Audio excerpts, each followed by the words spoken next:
Falábamos das praias e ardía París como no cine. Falábamos das casas de ceo e ventre deserto. Fanny Alexander, un grupo que naceu un pouco por casualidade, por accidente, e dende aquela, pois, o noso obxectivo, pois, principalmente ven ser, pois, encher un pouco os ocos que había na música galega, non? Sobre todo dentro do pop. A cousa foi para adiante, porque xa acabamos de sacar agora o terceiro disco, e eu creo que co tempo fomos un pouco, pois, asentando a fórmula, non? Cada vez facemos un estilo máis característico, aínda que tocamos moitísimos estilos diferentes, pero polo menos eu creo que sí, que Fanny Alexander cada vez vai tendo un son máis característico, non?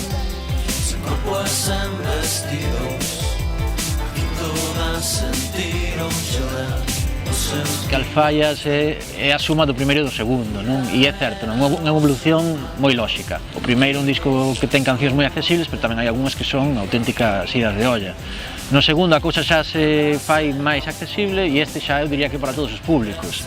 Non perde no formal bastante risco, xa que hai temas aínda que son puramente conceptuais en canto ao plantexamento, pero eu creo que sí, en xeral que son todos temas que pode escoitar calquera, pode gustar máis ou menos, pero que son temas que se poden escoitar, non?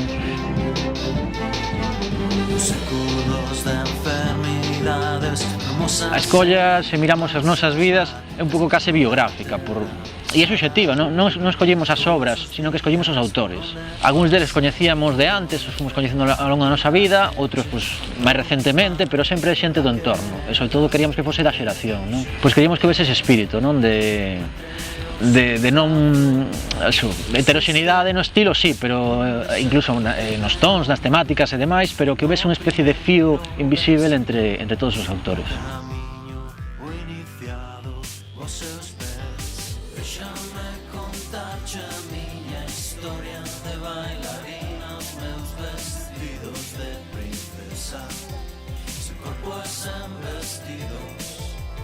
As colaboracións son de novo estratégicas, non? A verdade é que Fanny Alexander, aínda que sexa un proxecto caseiro e demais, está todo bastante pensado nos últimos tempos, porque, bueno, xa que hai poucos recursos, pois por lo menos aproveitalos ben. O que queríamos coas colaboracións, sobre todo coas tres de voz, non? Que son Carlos Valcárcel, de Proxecto Mourente, Alex Charlón, de Ataque Escampe, e Martiño, de Homens. O que queríamos é dar unha imaxe de unidade, non? Realmente non é que sexan colaboracións indispensables para esas cancións, podían ser en calquera outra, sino que era unha imaxe máis ben de dar unha unidade, non? Unha imaxe de, pois, estos que estamos aquí colaboramos entre nós porque todos queremos facer pop de diferentes ópticas cantando en galego, non? Queremos ser modernos e cantando en galego. Logo hai outra colaboración por aí que no Hammond, de Banning de Los Planetas, que, bueno, xa foi conxuntural, non foi moi planexada, pero, bueno, aparece por aí, pensamos que podería ser unha boa vía de enganche para os moitos escépticos que hai coa música cantada en galega, pero que en cambio, pois, que lles cae a baba co indie estatal.